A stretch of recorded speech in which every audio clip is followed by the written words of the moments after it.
we're going to focus on two objectives. Search, detailed. I don't use the quick.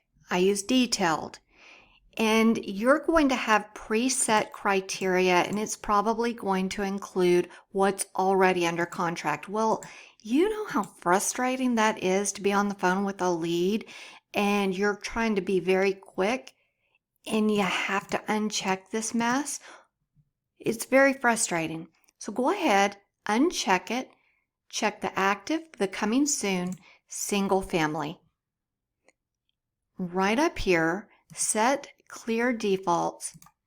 Just set it. Make sure that this comes up, the default criteria set.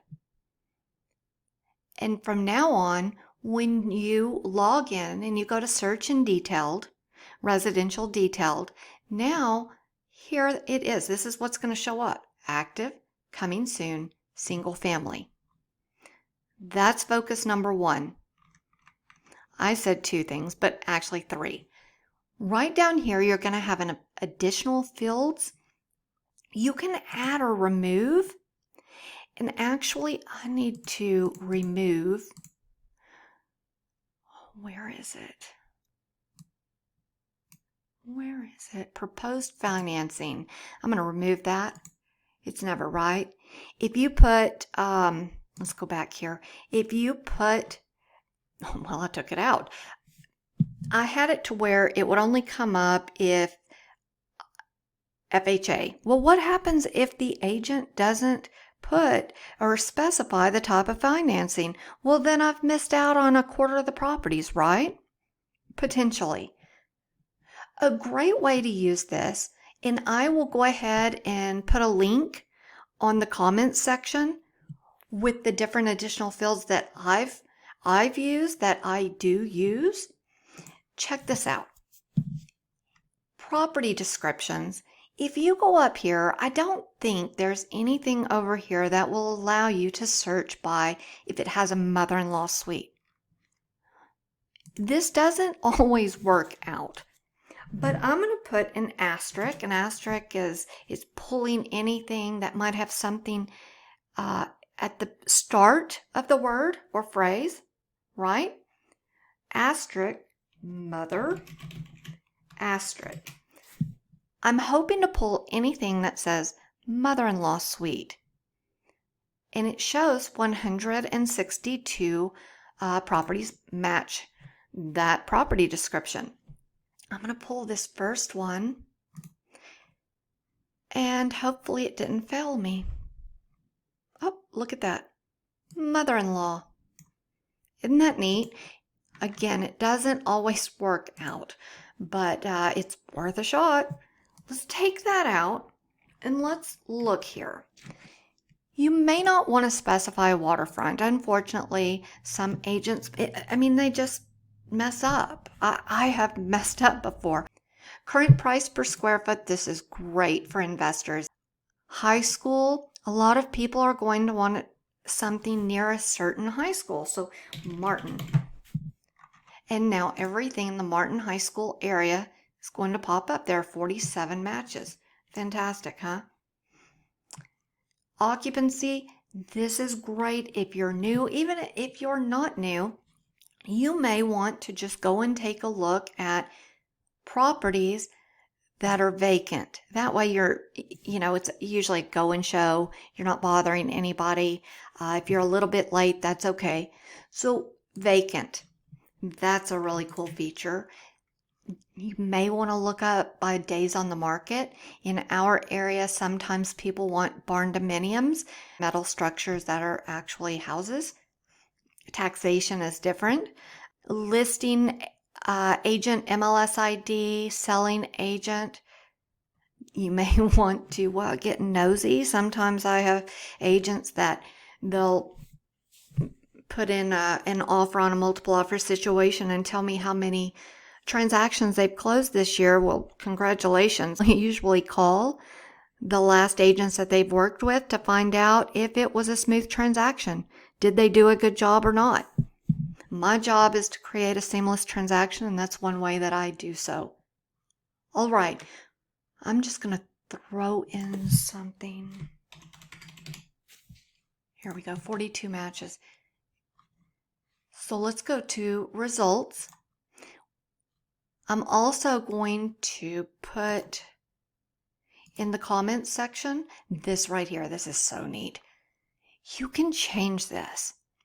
Address, city, those are no-brainers, right?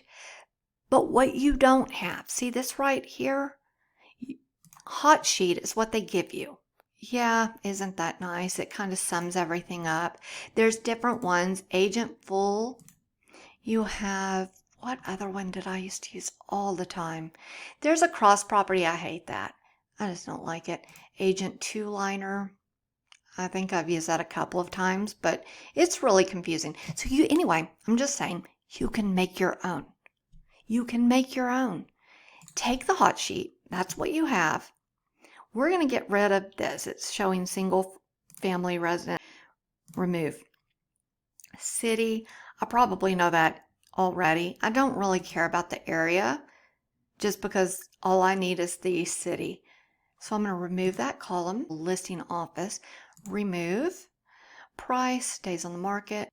Remove. Now we're going to start adding. Don't click on the city or square footage or whatever. You're going to click buy it. And you're going to left click. And you're going to insert a column. And this is going to just be based on what you use. I do use owner name. Absolutely. But I have to learn how to spell first. Owner name. There you go. So I would apply. Boom. Why does that matter? Oh, we're going to get there. You keep watching my videos. I'm going to show you some things that you're probably not going to learn anywhere else. And it's not because I'm so special. It's because I click on buttons so many times incorrectly that I finally get to the correct answer. You know what I mean? Let's go back to my hot sheets. I created my own hot sheets. One for builders, rental properties, just residential properties, investment properties, land. Why land? Well, let's see. Subdivision, yeah, whatever. But then you've got your tanks, your ponds. I don't know what y'all would call it up north or whatever, but we call them tanks down here. You may call them a small lake or a pond. It's a tank, and it's good fishing. Ratio, the current price by acreage. That's a really neat one. So anyway, let's go here. Again, owner name. The listing office name. Look at all the... Come at Amy Lynn. There you go. There you go. Listing office name. You need to know who the listing agent is. What if you're wanting to list properties in a certain neighborhood, right? And you pull up that neighborhood. You pull up the subdivision to find out that almost every listing has been listed by, there she is, Nellie Lopez. I love that name, Nellie Lopez. Well, of course you can still market in that neighborhood, but just know it seems that Nellie Lopez had been marketing in that area for a long time, and that is going to be your big competition. I'll put a link over in the comments section, and it will give you what I use, the criteria that I have set. I do need to show you how to save that though, right? I'm going to go right here to manage display, and I can save my changes.